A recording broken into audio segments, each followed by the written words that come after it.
Alright, so somebody once recently asked me, I don't know if they're a new subscriber or not, I don't know if they subscribe, but they definitely commented on my video about freeze drying onions and garlic. So these are my freeze dried onions. They're so beautiful, light, fluffy, amazing. All I did was stick these in the food processor, blend them up, put them on the freeze dryer trays and froze them. So now I'm putting them in the bags, freeze drying the bags, breaking the bags up, putting them in there, as you'll see. So freeze dried onions come out really, really well, and they cook up really, really well. These are put in raw, so they're nice and fluffy. This right here, if you can see this beautiful fluffy powder right here, that is onion powder. So basically I took some of these, I threw them through the magic blender, or the magic bullet, and I made this beautiful onion powder. If you look at regular onion powder, it's dehydrated, it's a nice brown color, and it's got a weirder, it's got a kind of a different taste than cooking raw.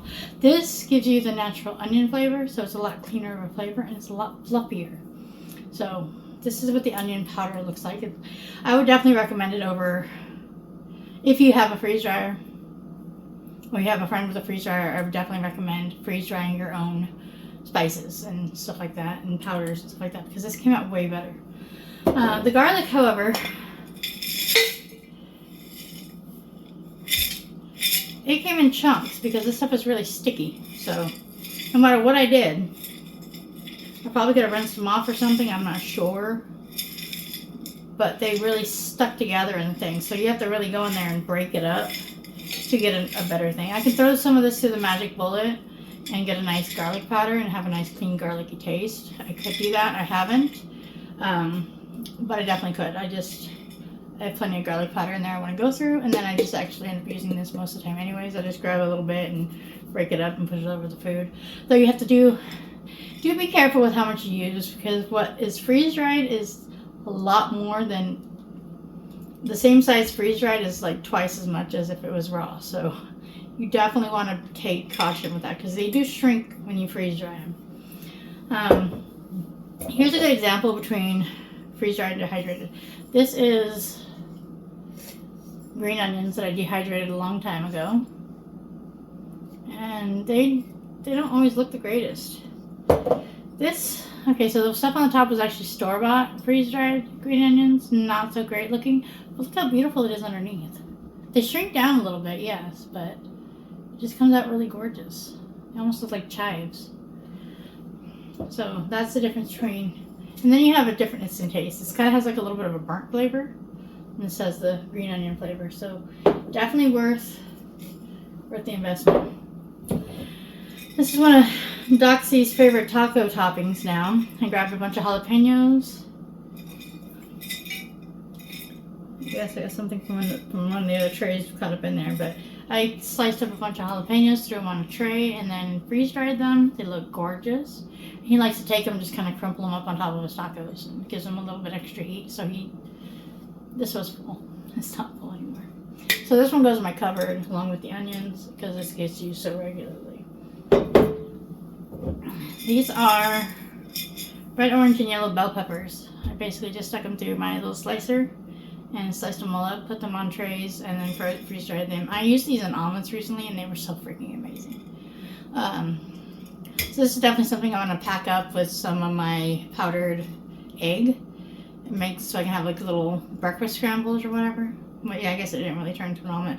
I rehydrated it first, and the only thing I did wrong was I added too much water to rehydrate them. You don't want to overdo it, because a lot of the color was coming out, which means the nutrients was coming out in water. I'm like, oops. So you definitely don't want to overhydrate it when you rehydrate your foods. So if you're going to rehydrate them, just little bits at a time, what you think is going to be good, but don't overdo it, because it's not going to absorb all that much. It's really not. Not a whole lot of water actually came out of these, so not a whole lot of water needs to go back in them. But I'm definitely going to be adding this to some to-go things for camping, backpacking, stuff like that. So I just have little packets, just add some water in, let it sit for a little bit, pour it in the skillet, and you have egg scramble. really lightweight, you don't have to refrigerate it, perfect for backpacking and camping. So that's definitely on the list. So here's something I wanted to show off because I'm a little proud of this actually.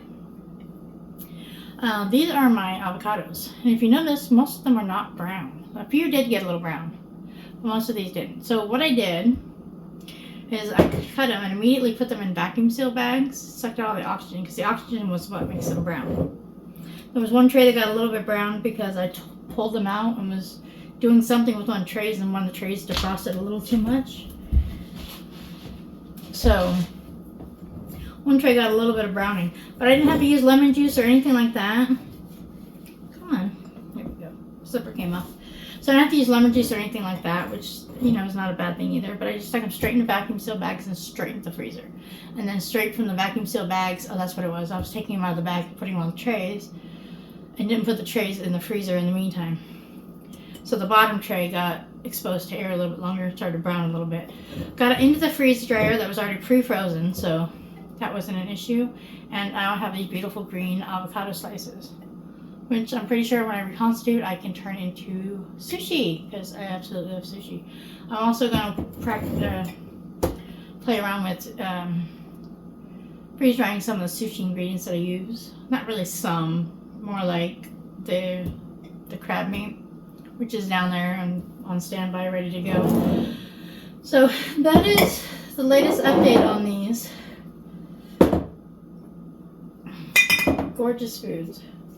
I mean, I'll still use this. Don't think I'm gonna let this life go to waste and just toss it just because I have something better now. These will get used. I do cook with them still. Yeah, I do cook with them still. I just prefer these ones better. But I will use these up because these plants gave their lives to feed me, and I'm not going to disrespect them by not going with that. So, so for the guy wondering, yes, onions are definitely a must to do for freeze drying, and garlic, just be prepared, it's going to be sticky. It's going to be a hassle. It's going to be a pain in the butt, but it's still worth it. So there you go. Now I will head downstairs and I will show you guys the method to my madness on how it is that I get these all packed up and put them on standby so they're not taking up a bunch of room in my trays. So we'll go down there and I'll show you that. Okay.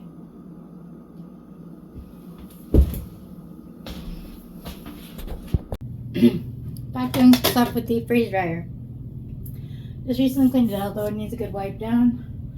One more wipe down before I get it started, and I'm going to in a second. So there's this great method to my madness now that I found is really, really helpful when trying to freeze dry these foods. So the preparation, and then I have to like sit there and prep one day and then get it frozen in the trays, put the trays in the freezer. It got exhausting.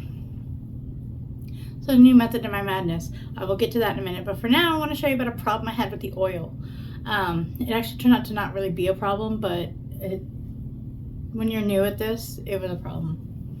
So I gotta find, here it is.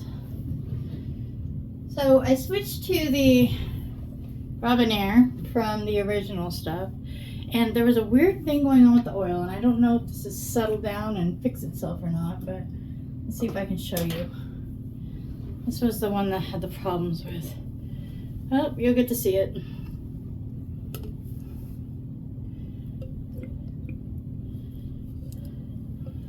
See that color? That was after just one load. It was just this grayish, bluish color right there. That freaked me out. So what this is some sort of like oxidation or whatever. So I'd use it, and then after one load I'd get this color, which did not look good. It did freak me out.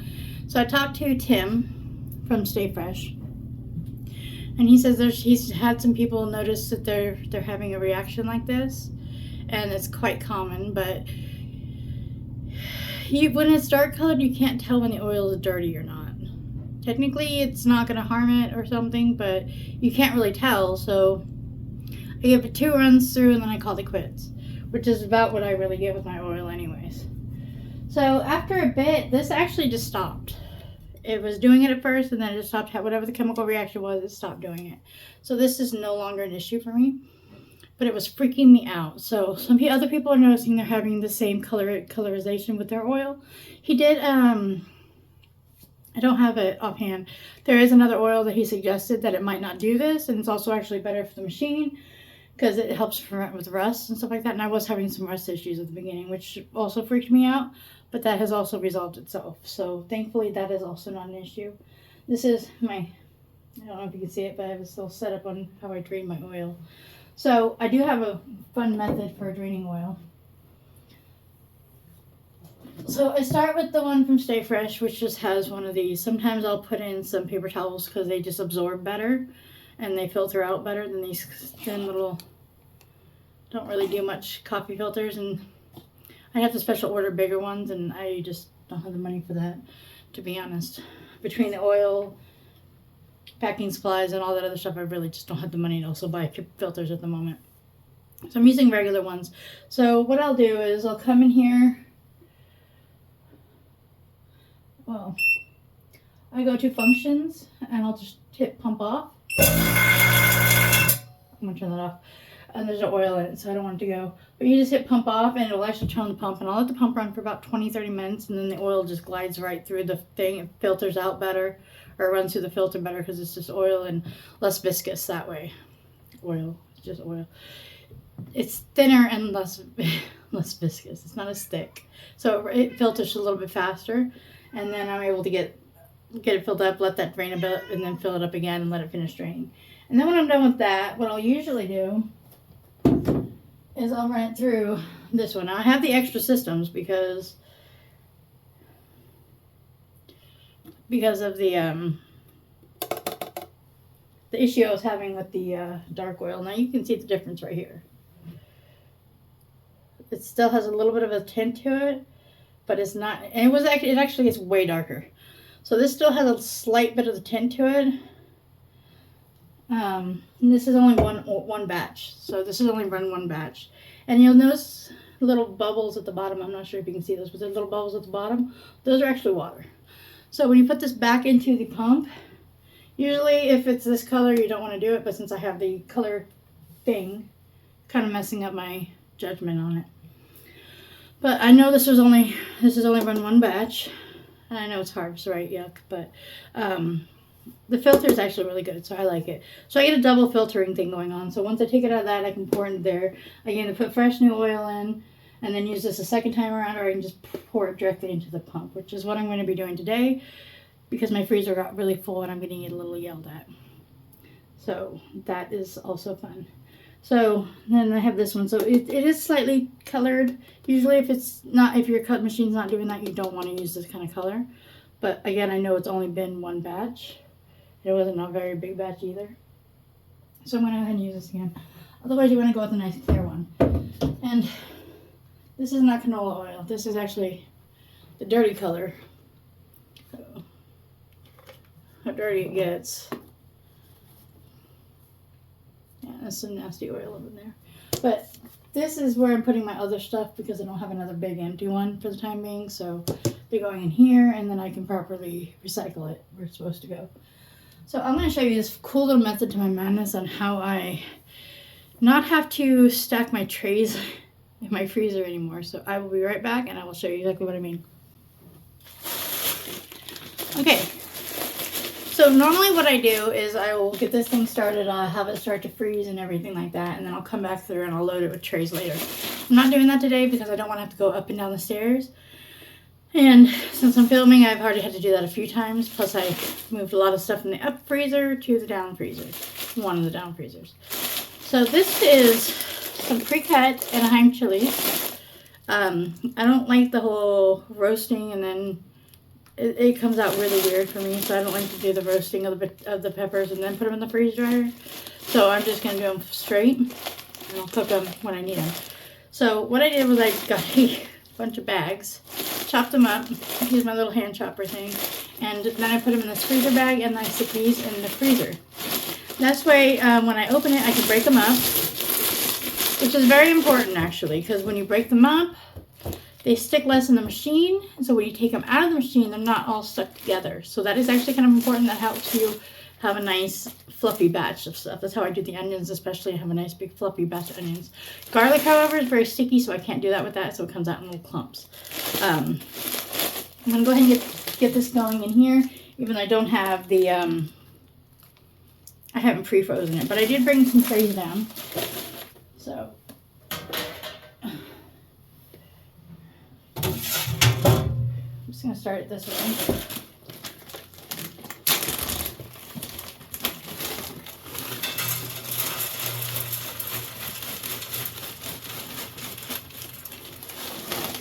I can get you guys in here better. Okay.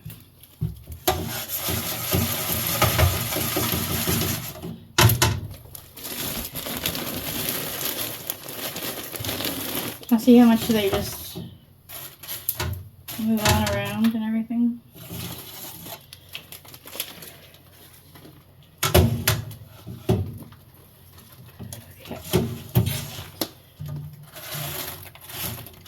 I'm immediately going to stick to this because this thing really holds temperature well.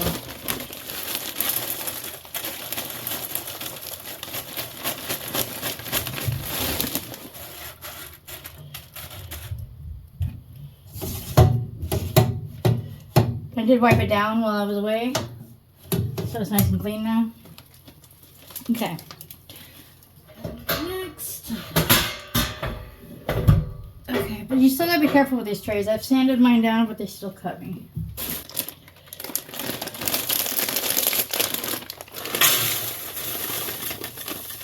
You can usually have 2 of these per tray.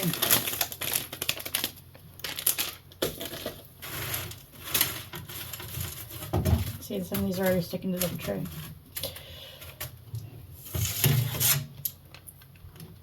Alrighty. Here's one. And here's 2.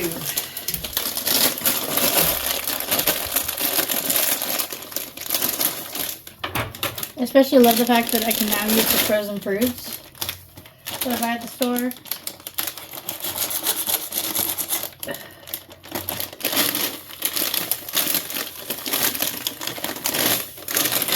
So I just throw them in the freezer here. And then I usually use them for some sort of gummies. And wine now. I am now making wine. That is the thing I do now. Hopefully it's going to be good wine. Only a year. We'll find out in a year, right? Okay.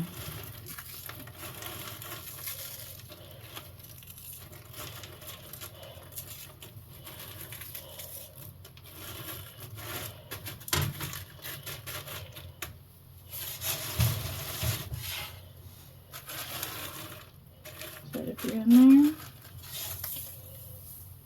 Okay. Now it would be helpful. This thing, right? Put the signal back on. I always pull it out just slightly. You get a better vacuum that way. At least I found that it helps me. Because you can see it's already trying to vacuum it. So I made sure over here the drain plug is closed. And that's closed. I've left the drain plug open once and this one closed, and it sucked a bunch of water in there and it was not pretty. I also make sure I empty my bucket more often now. Okay, let's move it back again. Just a little bit. You guys are getting a little too friendly. Alright. So now we're going to put some more oil back in this. So, everyone knows you got to do it up to the halfway mark. So this is going to take this all up. Minus the watery part at the bottom.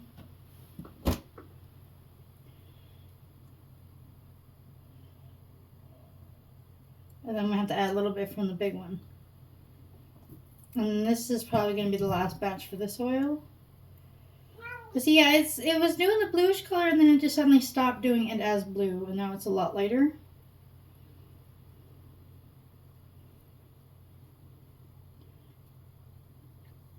I know a lot of people who've been freeze drying for a while. They're like, you should not use that oil. You know, it made it through one batch and that's it. Okay, I'm starting to see bubbles, so I don't want to use that. So that'll go into this. The rest of this will go into here. And I'm just below the halfway mark. So I'm also going to get that other oil, and I'll also show you guys what I'm talking about when it comes to it.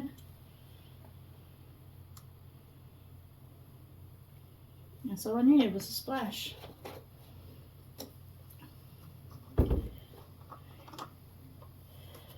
Let's put this back in this here so I know where the nasty oil is.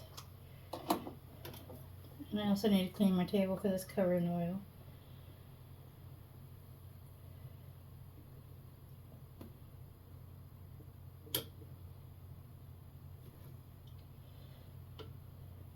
Alrighty.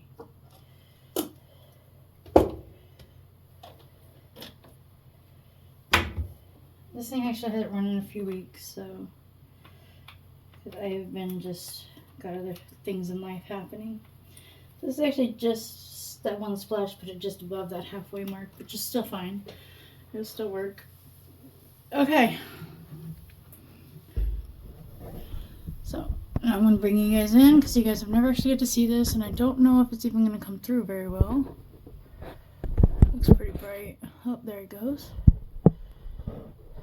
Alright. So then what we do, just go freeze drying, frozen food, start. And then since I already have the food in the chamber, which I normally don't do, you want to hit the food in the chamber. That way the pump knows to kick on. But always double check your valves. There's that valve right there. That is the vacuum valve. You want to make sure it's turned sideways, flush with the machine. That's how you know it's closed. And right down in here. It's kind of hard to get in there. With this tripod, let's see what we can do.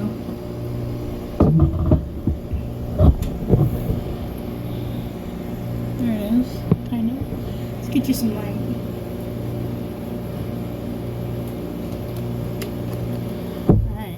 And you see how that one is also flush with the machine. Wow, you're falling over. I think you've already had too much wine there, buddy. Okay. So yeah, you can see how that valve right there is also flush with the machine. So it goes straight this way. That's how you know they're closed. They're open, it lines up with the tubings.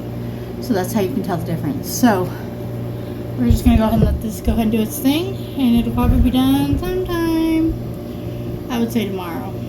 About 24 hours and this thing should actually probably be done.